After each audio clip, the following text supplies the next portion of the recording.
Ya, Assalamualaikum dan selamat sejahtera. Okay, untuk hari ini kita akan tengok unit 1.0 Pendidikan Kesihatan Peers Perhubungan. Okay, apa maksud persahabatan? Okay, persahabatan ni adalah amalan sosialisasi yang akan membentuk kehidupan yang lebih bermakna. Amalan sosialisasi ni cara kita bercakap dengan orang lain, cara kita masuk dalam grup-grup orang lain, itu sosialisasi. Cara kita mencari kawan. Okey, proses jaringan sosial berlaku apabila hubungan persahabatan mula berkembang untuk meningkatkan keterbukaan dan keakraban dalam sesuatu hubungan. Okey, komunikasi berkembang daripada hubungan yang tidak rapat menjadi lebih dekat dan lebih mengenali individu ini dan lebih mengenali individu lain. Okey, yang ni macam macam kita pergi dekat satu tempat tu, mula-mula kita tengok, kita akan tengok orang kan. Kita tengok dia ni macam sombong je. Tapi bila kita dah kawan-kawan dengan dia, oh, dia ni okey. Lepas tu dia jadi makin rapat lah. Okey, semakin terbuka komunikasi yang terjalin, maka semakin erat persahabatan. Komunikasi yang terbuka, komunikasi macam komunikasi yang elok lah. Macam kita cakap dengan dia, kita taklah maki-maki dia ke apa-apa kan. So persahabatan kita tu akan jadi lebih erat lah. Okay, persahabatan melibatkan beberapa kombinasi perasaan. Okay, ada 5 kombinasi perasaan kat sini. Hormat. Kalau kita tak hormatkan kawan kita, jadi kita punya persahabatan tu tak akan kekal lama. Kita akan berkelahi je. Okey, kasih sayang dan cinta. Okey, bila ada kasih sayang, ada cinta, kita akan persahabatan tu akan jadi lagi kekal. Kepercayaan. Kalau kita tak percaya kat kawan kita, okey, sikit-sikit orang kata apa? Bila kawan kita buat sesuatu kan, kita rasa macam dia nak tikam kita ke apa kan, kita jadi tak percaya kan. Dah berkelahi. Okey, last sekali adalah kesetiaan. Okey, setia ni penting lah. Okey, contohnya waktu kita kawan dengan dia, dia orang apa, dia kaya. Tiba-tiba dia jatuh miskin, kita tak mau kawan dengan dia. Itu namanya tak setia. Okey, pola persahabatan. Okey, dekat sini ada 4 pola persahabatan. Yang pertama adalah kenalan.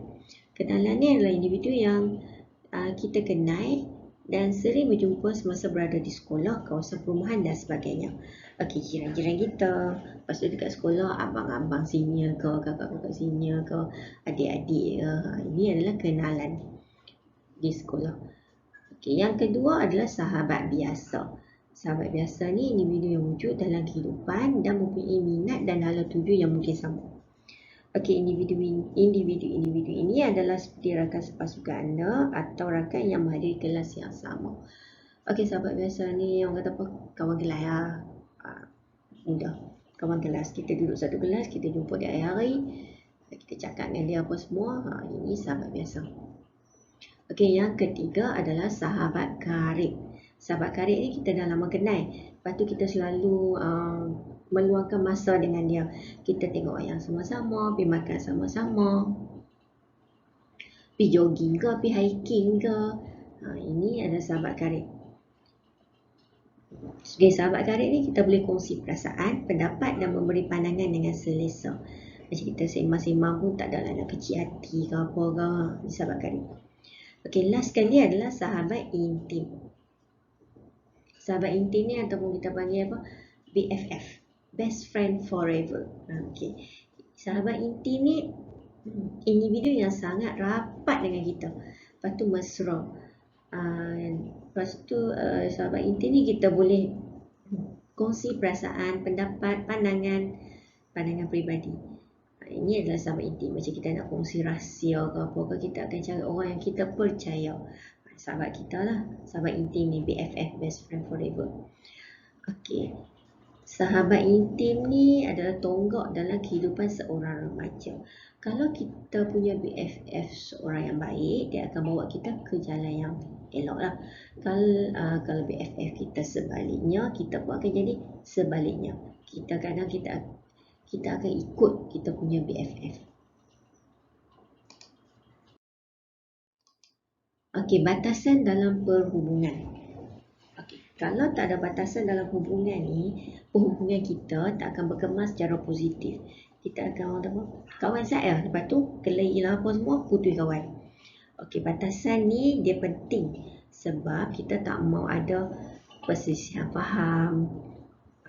Lepas tu kita kena ada limit lah, kita kena ada batas yang apa yang kita boleh buat, apa yang kita tak boleh buat. Okey, perkara atau tindakan yang menjangkaui batasan perhubungan yang sihat. Okey, yang pertama, memberi tekanan kepada anda untuk melakukan sesuatu yang anda tidak selesa buat. Okey, kalau kita kawan dengan dia, kawan kita asyik duk paksa kita buat benda yang kita tak suka kan. Tu apa? Hubungan yang tak sihat lah. Okey, yang kedua, mengambil kesempatan atau mempergunakan diri untuk kepentingan secara fizikal, sosial, mental dan kewangan. Yang ni yang apa ambil kesempatan kat kita. Tentang lah kita kaya ke ataupun kita ni luar bendui ke, dia ambil kesempatan kat kita. Okey, yang ketiga, membocorkan rahsia yang anda berdua kongsi kepada orang lain. Nah, yang ni tak menjaga rahsia dengan baik, pecah amanah. Tak bersimpan rahsia. Okey, yang seterusnya mempersalahkan anda tanpa sebarang alasan sekiranya suatu perkara yang tidak baik berlaku terhadapnya. Yang ni dia buat salah, dia tegur kita. Kita kadang kita terpinga-pinga, pahal. Apa dia? Dia tuduh kita yang buat. Padahal kita tak buat. Okey, lagi seterusnya memberi nasihat yang tidak baik supaya nama baik anda tercemar. Dan melakukan fitnah terhadap anda. Yang ni orang kata apa? Cakap benda tak baik pasal kita kat orang lain. Fitnah lah, benda tu kita tak buat tapi dia cakap kita buat. Okey, bertindak secara fizikal untuk menurutnya. Yang ni kadang dia menggunakan kekerasan lah. Okey, membuli anda secara psikologi, fizikal dan emosi. Okey, last sekali mengugut. Okey, komunikasi berkesan. Kat sini ada cara-cara untuk berkomunikasi berkesan. Okey, yang pertama menggunakan kata ganti diri yang pertama iaitu saya lah kan. Okey, yang kedua, cuba berfikir dan mencari beberapa banyak penyelesaian yang boleh. Okey, yang ketiga, menjadi pendengar yang baik. Yang ini memang sangat penting. Bila kawan kita bercakap, kita kena dengar. Kita janganlah bila dia bercakap kita pun nak bercakap. Jadi kalau dua-dua orang bercakap, siapa nak dengar? Ni menjadi pendengar yang baik. Okey, pastikan anda faham niat atau kehendak rakan.